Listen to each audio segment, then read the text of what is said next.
It's my pleasure to announce my subject fellow, Maikel. Yes. Maikel is a MediaGenix. MediaGenix is a visual works customer for about 20 years now. They have a team of about 30 small developers, and he's going to talk to you about continuous integration. Thank you. Thank you. Okay, so I'm Maikel Vandorpe. I'm from MediaGenix, and I'm going to talk today about continuous integration, and more specifically about how we at MediaGenix go about doing continuous integration. Just like Tim Freak last evening, we believe in scenario testing. We actually call it acceptance testing, and that's why our tests are running very, very long. So we had to figure something out so that we were able to test as much as possible every version that we are building. So that's why I will be talking first a bit about MediaGenix, who we are and so on, and then I will actually talk about the system that we built in-house to test as much as possible the versions that we built. So first about MediaGenix. What's our product, who are our customers, and a little bit of technical product information about our product. So what's MediaGenix? MediaGenix is a product company. We only have one product. It's called What's On. It's been around for 20 years. And we actually make this product for TV stations, radio stations, and video-on-demand providers. So we support the back office for those three kinds of customers. What does this actually mean? Well, take for instance a TV station. As an output of our system, you have, for instance, this paper version, but which is the schedule of what they will be transmitting. But you can also have an electronic version, or the actual playlist that will be transmitted on the air. So, but before a TV station can transmit something on the air, there's a lot of work to be done before that. So, take for instance a typical TV channel. On a typical TV channel, they have about 30 programs every day. So that's, for instance, a movie, a series, a documentary, the news. So that's 30 programs they have to plan in their schedule. But if you ever watch TV, you know they don't only transmit movies, they also transmit movie clips, promotions, where they advertise what they will be transmitting later on. They put the graphics on the screen. They put running clocks on the screen saying in 30 seconds and 29 seconds the news will be coming. So if you add all that, you have about 300 items every day on every channel, but it's not finished yet. They actually also put commercials on it, of course, because they want to make money. They also put logos on it, banners, and then on a typical commercial channel, you get about 2,000 items that they transmit every day. So if you take those 2,000 items, that's not just putting it in a schedule and it's finished. No, there's a lot of work to be done for every item before you can actually transmit it. So take a typical movie.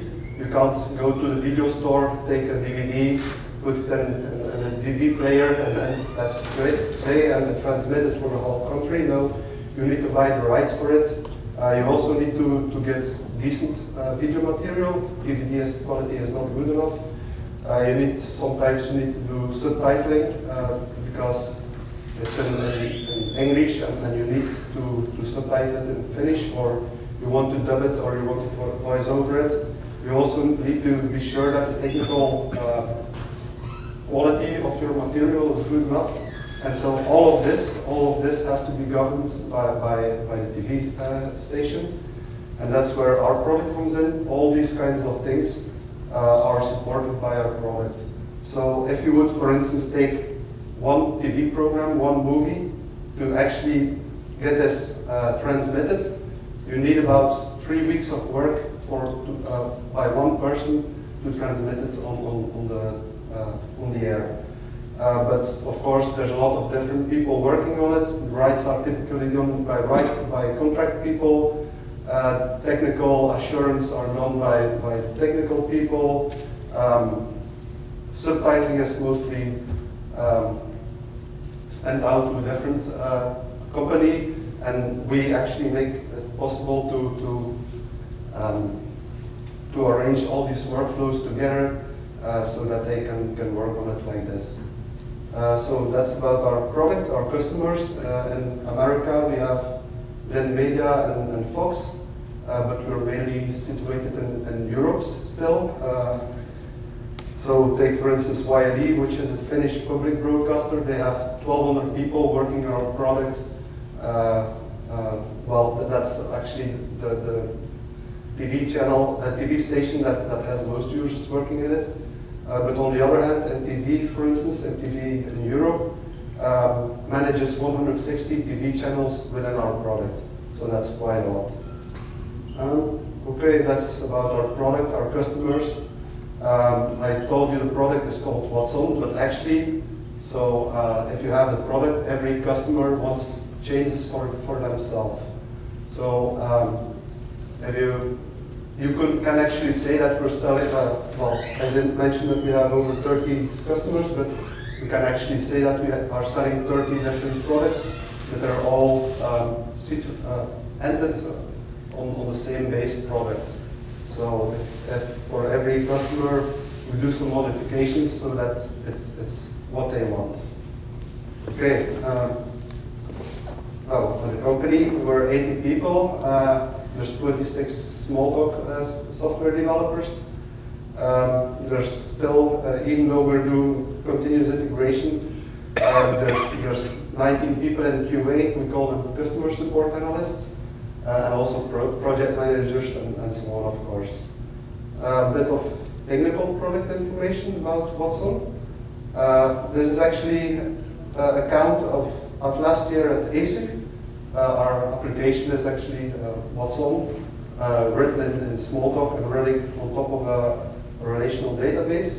So the application itself contains 1.9 million lines of code. I'm talking about the base product now, not a customer-specific thing. And we've written 15,000 classes of our own to actually manage all those workflows within our product. And there's 200,000 methods that we've written on our own. A bit about the database. For a typical customer, okay, it can change a bit, but there are around 1,000 database tables. If you would count all the rows in all those tables together, there are 40 million rows of data on average, and there's 200 people on a typical TV channel working in our product. Now, I've explained a bit about what we do and what our application looks like. And now I will get to the continuous integration part. So we have about 30 customers. Most of those customers want different things, luckily also sometimes the same thing. And they want it as fast as possible. We believe in small, frequent updates, like Tim Creek explained yesterday. It makes the customers happy. We have 26 developers who write Smalltalk code. And we want to have a short time to market. So we're using continuous integration to actually make sure that the quality of our product is as good as possible and that we can deliver something that's good to the customer. So about continuous integration, I will first talk about what is continuous integration, and I will explain what we actually test. So why are our tests running? Take so much time to run. I will also explain a bit what we want to achieve by this system that we build on our own. Then I will explain how our code is organized to actually be able to explain how our system is working.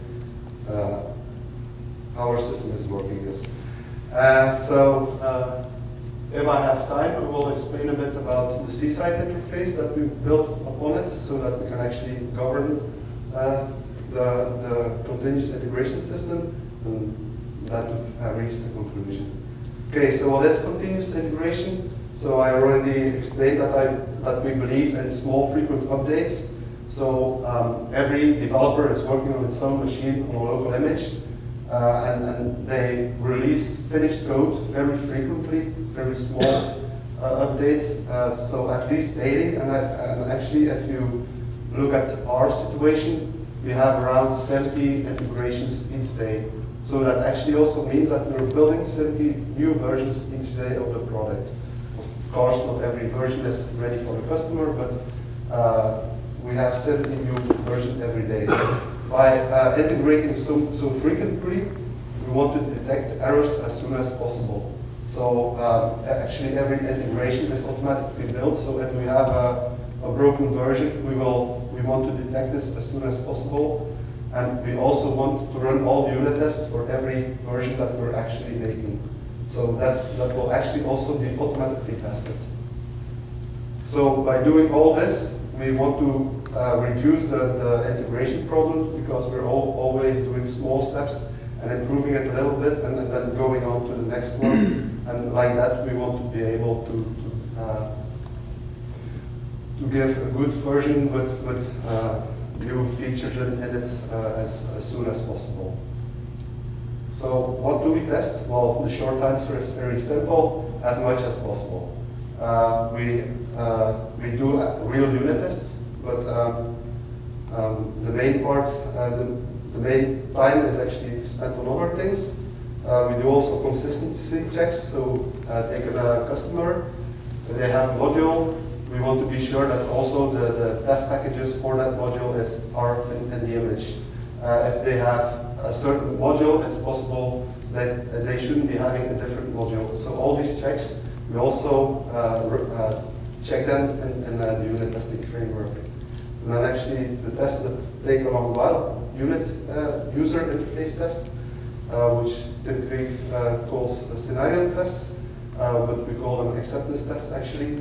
When the user, the end user at the TV station would actually do the same scenario, they will say, oh yes, this is working for me, this is what I actually wanted. I will explain it, give a small example in a bit. And we also do refactoring tests. Now if we would run all our around somewhere between 24,000 and 30,000 tests sequentially, it would take over 12 hours. It's obvious that 12 hours is way too long to actually run. So we had to figure out something to speed it up. So I'm going to explain a bit this. What are refactoring tests? I'm going to explain in a few slides. Yes? Why is it you're adding new features all the time? Like, why is just as a basic question, why is your product not static? What is it that's changing in your domain or your business that you're adding features so much? Okay, so one of the theories of developing in an agile way is to actually split a big feature into smaller sub-features. And then you have to start implementing with smaller sub-features, and we actually already integrate those smaller sub-features. That's not really my question. Okay. We've got a product called What's On, and it's basically a TV guide for satellite or online or something like that. So what kind of features are you adding, and why is it what are you adding to that? You have to change things like every month you've got a new feature. Like name a feature that What's On does that you added. Okay, a feature that we do is, for instance, you have What's On, in which you schedule the whole TV program, and then you have another system, a playout center, that's called, that actually transmits the things on the air. Now, this playout center at every customer is differently. It's supporting a different format, and then we have to actually integrate with that system to in a different format. So when we have a new customer or an existing customer says, oh, we want to use a different layout center, then we say, we have to build this new feature. And that's changing a lot? New playout centers are changing all the time? Or? Well, for the playout centers, it's mostly for new customers, but sometimes a customer also changes, but that happens less frequently. But that's only one example. There are a gazillion examples. For instance, 3 years ago, we had 3 or 4 years ago, we only added video-on-demand scheduling, which is totally different than the regular TV channels. That's a very big feature. And if you say, I want to do this, which will take me 2 man years, then yeah, if you wait for that to build, then you're lost. So we build it gradually. Okay. So yeah, if we would run the test sequentially, it would take over 12 hours. So we can't do that. Okay, I was going to explain a bit about user interface testing. Take for instance the class person. Everybody knows what a person is. And we're editing a person in something called a person editor. So you have a lot of fields in this person editor. And now we want to write a test where we will actually make a person. We will open up the editor on that person. We will change some fields, click on the save button, and then see that there's a different person. So we're making first a person called Angelina Jolie. Then we're saying there are no persons called Bruce Willis. This test will pass because, well, Bruce Willis doesn't exist yet in our database. And then we open the editor on this person, and then you get something like this. We have just created Angelina Jolie. So, okay, this was working fine. And now we start editing the fields. We actually label every field, and then we're able to change it. So we change Angelina into Bruce, and Jolie into Willis, and then we press the save command, and then we actually get this. We get Bruce Willis. Now, at the end of the test, we will assert that now this person called Bruce Willis is actually there. This is a very simple example. The tests can be quite more complicated, but I think this gives a nice idea of what we do as a user interface test. So that's it for user interface test. Refactoring tests. We have 30 customers. We have every year a major new version, and not every customer upgrades every year because they have their customizations and they're on that version and they're working fine with that version. But in the newest version, we sometimes have to refactor. So what happens is that the method gets thrown out of the code and typically either replaced by a different method or by a bunch of different methods. And then we actually want to write in the highest version. This method doesn't exist anymore because all the 29 different other customers are still on lower versions.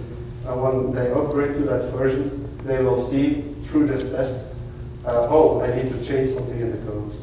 So, for instance, this method, test that method X is deprecated, and in comment there is use method Y from now on. It says assert there are no implementers anymore of method X, and also there should be no more references to method X. So what it does, it takes an image and actually crosses the whole code and looks for a method called method X or looks for a reference called to this method X. Does that? Yeah, that's cool. So that's our user interface test and refactoring test, which actually take up most of the time of those 12 hours. Now, what did we want to achieve with this continuous integration system that we built on our own? Well, we want to have a minimal time between when we actually make the new version, when the developer releases and integrates his code, and actually getting a result back from our testing system. And we also wanted to know as soon as possible when a build is broken, because you're working locally in an image, and you can actually change the load order, and I will get to that in a bit. And you can actually break the loading of an image. So we wanted to know that as soon as possible, because then you have a non-working version, and you want to avoid that, of course. And then there's actually a requirement from the customers.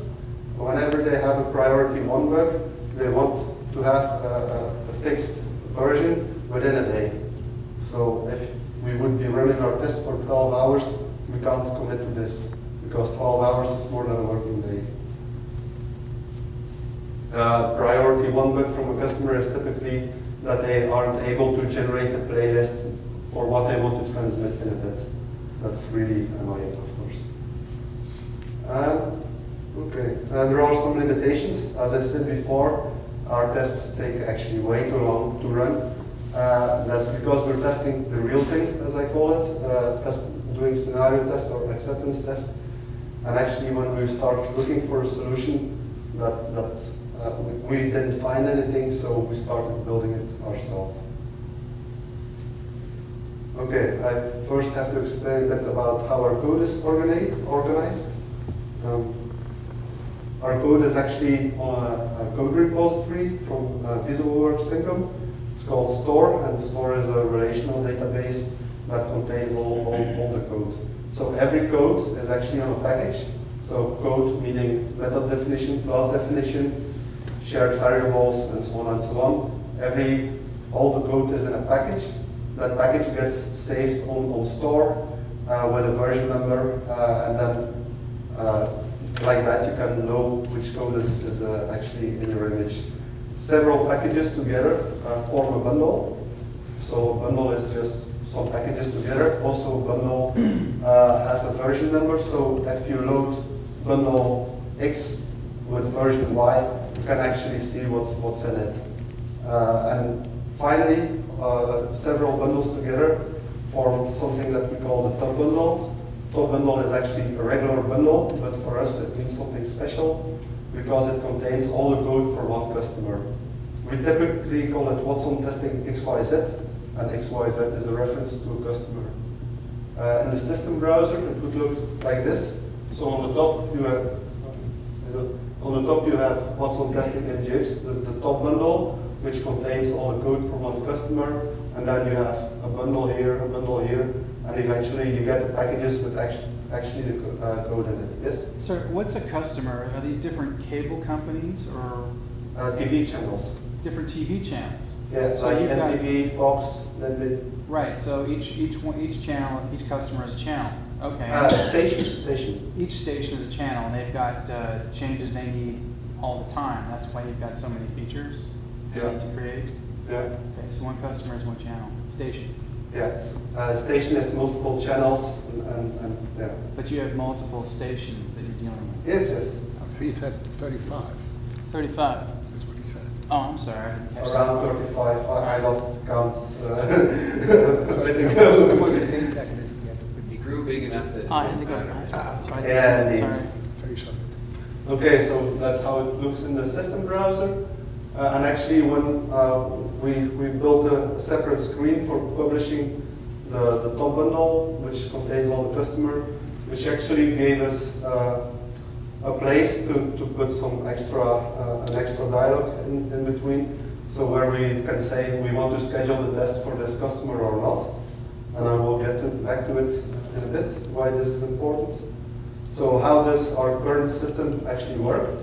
Well, there are four main different concepts. One is the test master, the other one is called a bundle loader. We have 4 test coordinators, and per test coordinator, we have around 16 test slaves. So this is how it looks like. Oh, wrong button. So we have store, which contains all the code in it. So when we were actually on that publishing screen, you could say schedule the test then, and then actually we would save a record in a database table, and this database table is actually governed by this test master, so it knows this version needs to be tested. This test master is actually, well, the master of everything. Then the first thing it will do, it will ask the bundle loader to load a certain version in a vanilla image, and then when it's finished, it says, hey, I've loaded the version, and then this one will try to push one of these to say, hey, test this version, and this one will actually, one of these test coordinators will actually put these slaves to work. I will get more into detail in a bit. So this is the big outline. So when you have published this bundle version, we save a record in the database, actually in store, in the store database. And now the test master has a queue. Well, the queue is actually the database table, and he knows this version needs to be tested, this version needs to be tested, this version needs to be tested. So the main role of the test master is keeping track of all those versions that need to be tested. Inside that queue, we can prioritize a bit so that we can actually meet the requirement from the customer to test something, to get a version within a day. Also, you could unschedule tests. You can manipulate the queue. That's the bottom line. There's one optimization we put in because we're actually unable to test everything. We always put the latest version of a branch on top. So if you have a branch for a certain version, if developer 1 publishes and half an hour later developer 2 publishes in the same branch, we will say test the newest version first. So that's it for how we actually manage the queue. Now this test master has this queue, and it will say, oh, this one is on top of my queue. Mr. Bundle Loader, please load me this version. This bundle loader can load up to 4 versions. It's running on a separate machine so that it doesn't take up all the CPU of the test master and other services running. So after loading, the bundle loader will actually notify the test master again, hey, I finished, and it will put the image somewhere on the file server so that we can access it later on. Okay, loading our version typically takes about 50 minutes. So we actually put on a timeout for about 30 minutes. If something is taking longer than 30 minutes to load, then we say, hey, we have a broken build. Yes? You say the bundle loader can load up to 4 versions.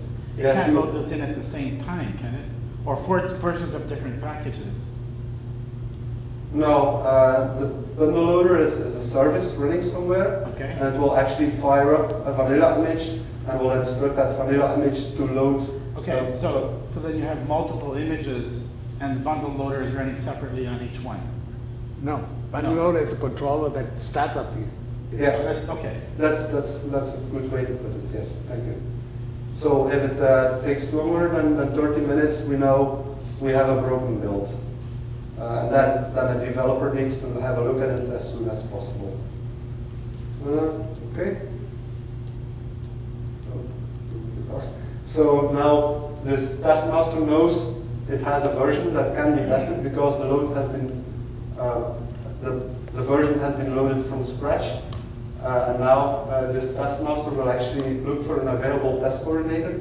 The test coordinator coordinates the testing of one version.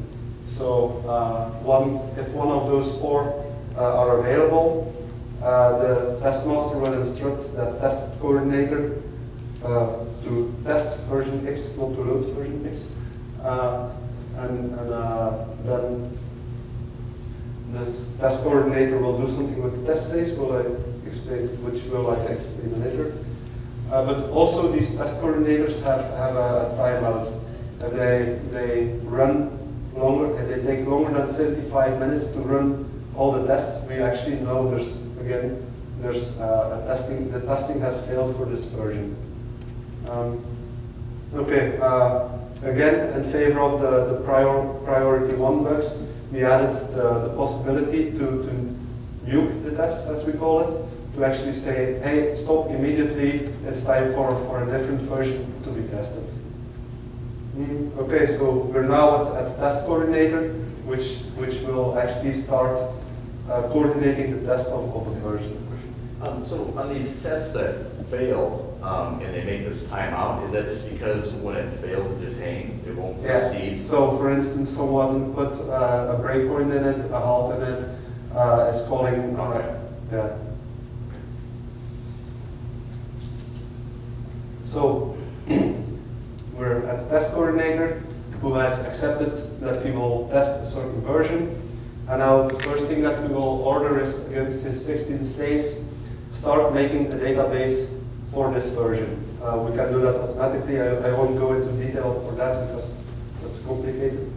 So the first thing that all these states do is they make a local database. Because we're testing the real thing, we need to be on a database. And then when each test slave has created their database, they will notify the test coordinator again, I've created my database, I'm ready to actually test something. And then the test coordinator will distribute test class per test class over all the 16 slaves. And it will do that in a smart order. It will actually tell the first one that's ready to test the test class that takes the longest time to run. Why have we done that? Is because if we postpone the testing of the test class that takes a long time, it might be possible that one of the slaves is at the end busy testing that long test class, while all the other 15 are actually doing nothing, sitting idle. So that's why we do it first, the longest test cases, so that that all the slaves end more or less in the same time, and that we don't have a huge peak while one of the slaves is still doing tests. Also here on the space we've put a timeout. We had to, again because of halts and breakpoints and so on. So if one of the states doesn't respond, by the time the test coordinator should be finished, it will mark all the tests that are on that that were sent to that slave as they haven't run. So it's not failure, it's not error, but they say they haven't run. That gives us an idea that we need to look there for some test failure. Okay, a small demo of that I made apps.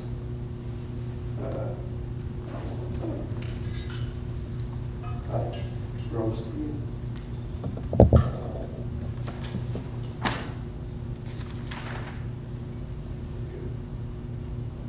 So this is actually how a test wave is looking like when it's running several UI tests. So it opens a certain browser, it clicks on certain fields, it answers on messages, and well, I of course took as an example UI testing, because if I would be showing real unit tests, you wouldn't be seeing anything on these test waves. So this is a movie of a recorded test wave testing a certain browser. Yeah. What portion of your test cases, like what percentage are UI tests versus low-level unit tests? Is it skewed one way or the other, or do you have sort of an equal number? No, it's we actually do a lot more acceptance testing than we do unit testing. That makes sense. Where actually the real unit testing is for the very difficult parts. For the regular cases, we focus mainly on acceptance testing. Okay, I think this is long enough.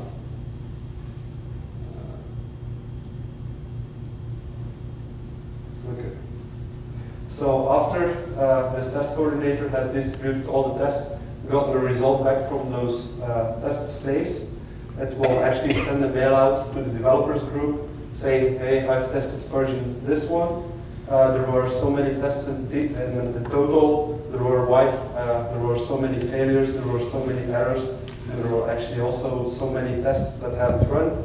And actually, it will also keep somewhere on a file server the stack so that we can have a look at why it actually failed there. But what we also do, and then I think this is a nice bonus, is we actually save the test results on our code repository, on store. So for every version, we have next to it, this version had been run, there were so many tests in it, there were so many failures, so many errors, and so many tests hadn't run. And that actually gives us the possibility to make integrated tools on this, and to do things, for instance, on OpenIS unit, on the failed tests of that version. And then we can also start seeing where has a certain test started failing, and for instance, who actually is to blame for that this test isn't working anymore. So if we look in visual works again, on the left you see actually several versions of several top bundles for customers, and on the right you see several versions. So for instance, for ProSieben, we have around 24,000 tests. There were 3 failures in the last build, 6 errors, everything has run, and it took a little less than 40 minutes to run. And actually we have the history here for all the past versions of that customer. Any questions so far?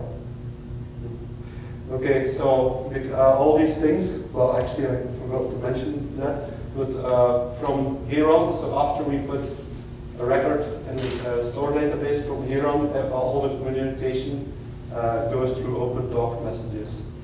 So these services all talk to each other using OpenTalk.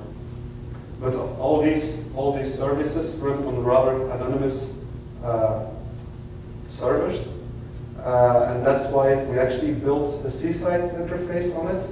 It's called Vera, and it's a C-side interface so that we can actually integrate communicate with those anonymous services that are running somewhere in our server rack, and that we can actually manipulate things. So for instance, here in green you see the actual test coordinators and what they're working on. The first one is working on YLE, this exact version. It's been published at 1547 by Chris. Actually TVN, it's running on the second coordinator, and so on and so on. This Thunderbolt actually means that these tests were prioritized. And then we actually also have the list, the scheduled test of the versions that still need to be run. So we actually also added an estimating time of arrival so that we could know when will we get the result, get an idea of how far we are, both in time as in test classes. And these two are probably making the database, so they're not actually doing any tests yet. And so here, for instance, you see that a certain version still needs to be loaded, or is busy being loaded. You can actually get some information about a certain version and asking why is this version being published. Well, Peter fixed a bug for TVN, wrong message number, blah, blah, blah. So you can get some information about why this build was there. Okay, so yeah, you can actually nuke the test so that you can prioritize something for a prior 1 bug. And the last thing about this C-side interface is you can open a view on the slaves and actually see slave 1 is testing this class and it's taking so long. The orange means the tests are running longer for this one test class than 5 minutes, and you get an overview of what all has been running. So we have a good overview, what's running where, and when will we get some tests. So to conclude, I think the goals that we posed for ourselves have been met. You know within 45 minutes if a certain build is broken, if a version isn't loadable anymore. If we are prioritizing tests, then we get the test result within an hour and not in 12 hours. For the tests that we don't prioritize, it takes 4 hours on average to get the test result. And a nice bonus is that we have integrated tools with SUnit where we can ask for a certain version which tests were actually failing. There's still some improvement to do. Currently, because of some optimization, not every version gets tested because, well, if everything is busy and the queue is too long, then certain versions get skipped. But it will always be older versions that get skipped and never the newer one. We're always interested in the newest versions, of course. And I also think that we should try to even speed up the throughput of one test even further. And that's it, actually, for me. Yes? So if your test slave dies because the test goes wrong, how do you keep the slaves up? How do you respawn the images? I assume they're running on different hosts. Is that something you need to keep up manually, or you respawning them, or? Don't think I got the question that well. So if, for instance, a bunch of machines die or something like that? Well, we are running a test in one of your slaves. It hits a point where the image basically just halts, or the image dies, it exits. How do you detect somehow that the slave is gone and you spawn a new one, or? Okay, so there are several possibilities. So the test slave is testing a certain class. It's always per test class. And if it doesn't respond before the timeout, then we mark those tests as not run. Hosts? Oh, they're running on virtual machines and on big servers, actually. Right. But because we can monitor these slaves, there's actually several people sometimes having a look at these tests because, well, these tests are important for us. And when they see, well, I don't have a screenshot of it, but actually the slaves get polyline would be in red, and then they would see, oh, there's something wrong here, and then they can have a look at the machine itself and fire it up again. How do you test in the presence of a database? Presumably, every window when you make a change, it saves something to the database. If you try running that test again, that data is already there. So, how do you handle that? That's something I wanted to keep quiet about. Sorry, okay. disregard that question. No, I will answer it. So yes, we had some problems with that. So actually when you're running 1,000 tests on the same machine, you get some legacy data from the previous 999 tests. Yeah. We actually, the first thing that we did is we make objects through setups. That's through something we call populators. And at the end of every time, at the end of every test, during the tear down, we actually ask those populators to kill those objects again. Okay. But that wasn't good enough, and now we actually have something better, but it's actually too complicated for me. Also, it actually takes more or less a snapshot of what the database was looking, and actually afterwards restore it. Okay, That's fair enough. good. Joe first? Yeah, so I have actually two questions. One is, are you aware of a very similar setup at AMD at what's now called Global Foundries? Mm-hmm. And the second question is, when you fix a problem for, let's say, VDM, and it is shared code with VDR, Yes. how do you integrate the changes in the VDR WhatsApp? Okay, so the first one was a question? Yeah, are you aware of the? No, I'm not aware of that. So they published it at some conference, maybe 2 years ago or so. Very, very similar setup with the testing machines. Okay, I should have a look at it. And they have about the same amount of time to run the test, 4,000 unit tests, because they don't have UI, so it's all unit tests. Yeah, okay. But, And they run the fab with it, so it's full. Is the LAM guy still here?